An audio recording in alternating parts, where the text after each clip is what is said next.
Good morning, AF Classroom. Vocês estão quietinhos hoje, hein? Não tô ouvindo ninguém falando, hein?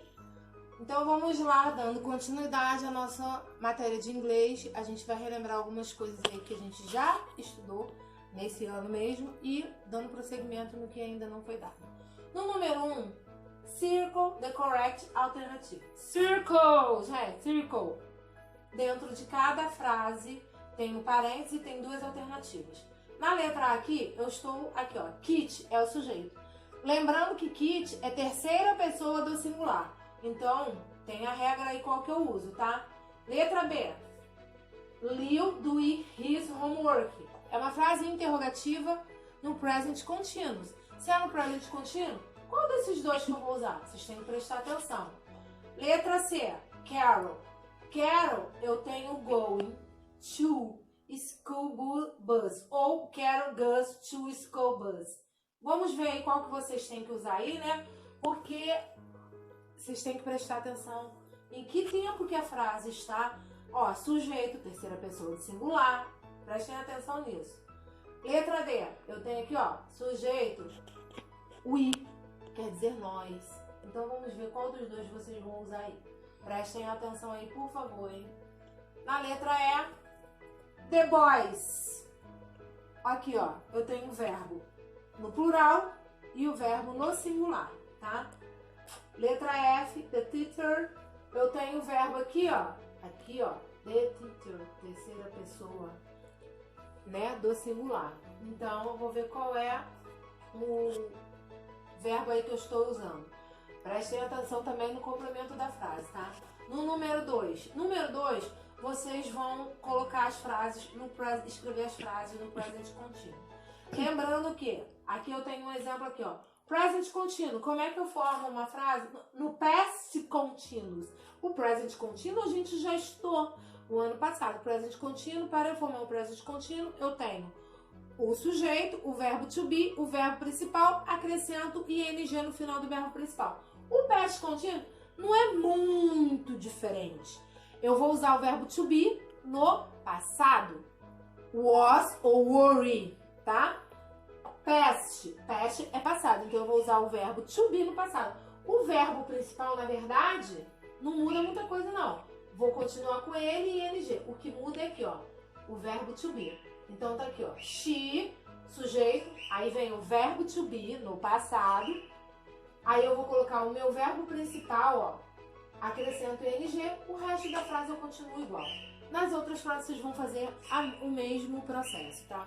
Lembrando que aqui eu usei o was porque eu tenho terceira pessoa do singular. Mas se o sujeito não for terceira pessoa do singular, eu uso worry, tá? Número 3. Traduzir as frases para depois complementar com o verbo que está no quadrinho aqui. Mas tem que usar o verbo no past continuous, ó, past continuous, que eu expliquei aqui para vocês. Usando o verbo to be, o was ou were, dependendo do sujeito, né? E eu vou usar aqui o verbo no past continuous. Past continuous é o sujeito, verbo to be no passado, o verbo principal, vou acrescentar ing. Não esqueçam disso, tá?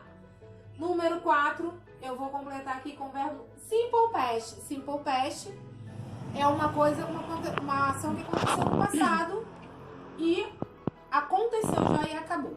Então é o passado simples. Simple past é o passado simples. O que eu vou fazer? Lembrando aqui que todos os verbos aqui são regulares. Se os verbos são regulares, a única coisa que eu tenho que fazer aqui é acrescentar o ed.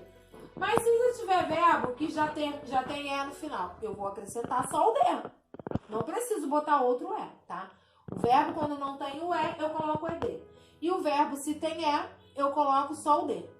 Ok? Então, gente, o número 6 aqui, completar com os possessivos e adjetivos. Isso aí é um lembrete que vocês estudaram no ano passado. Lembra que eu pedi para vocês anotarem na página da apostila, eu pedi para vocês anotarem lá no quadrinho. Isso eu dei numa aula lá, quando a gente estava ainda em sala de aula, tá? Consulta lá. O possessivo e adjetivo é um adjetivo que indica posse. Se sou eu, é meu. Eu sou a professora, o meu apagador sumiu. Então, eu, meu. É isso que vocês têm que ver aí. Lembrando, olha sempre o sujeito que aparece na frase para saber qual é o possessivo adjetivo que corresponde a ele. No número 7, vocês vão escrever no past tense. Past tense é o passado simples, colocando aí, observem as frases. Aqui eu tenho o verbo to be, vou passar para o was ou were. Passado, eu vou colocar, se é verbo to be, eu coloco no was ou were. Se eu tenho um outro verbo, aqui no caso aqui eu tenho um verbo na forma negativa, eu vou colocar, qual é o negativo de don't? Eu uso didn't, tá, gente? Passado, ok? No número 8, translate the sentence, é traduzir as frases e reescrever usando advérbios de frequência.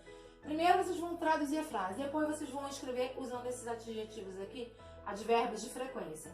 Advérbios de frequência, a gente fez um exercício já parecido com esse que eu perguntava, o que vocês fazem, né, com que frequência? Aí, por exemplo, come de vegetais, teve gente que fez, não como nunca, never. Fazer o dever sempre, assim eu espero, né, always, sempre. Ajudar a mãe, sometimes, às vezes, tá? Então vocês vão ter que ver aí, traduz e coloca o advérbio de frequência. O advérbio de frequência, ele entra sempre depois do sujeito, tá? Lembrem disso. O número 9, circle, de novo aí a gente, circle the correct alternative. Então eu vou ver aqui qual é o verbo que eu vou sublinhar que vai compor essa frase aqui. Lembrando que aqui eu tenho didn't, tá indicando que tá no passado. Cuidado que a gente não pode ser redundante. Se eu já tenho um verbo indicando que é passado, eu não vou usar o outro que também tá dizendo que é passado, tá? Cuidado aí. Então, em cada uma das frases tem uma alternativa. Espero que vocês tenham entendido. Se não tiver entendido, revê o vídeo várias vezes até entender.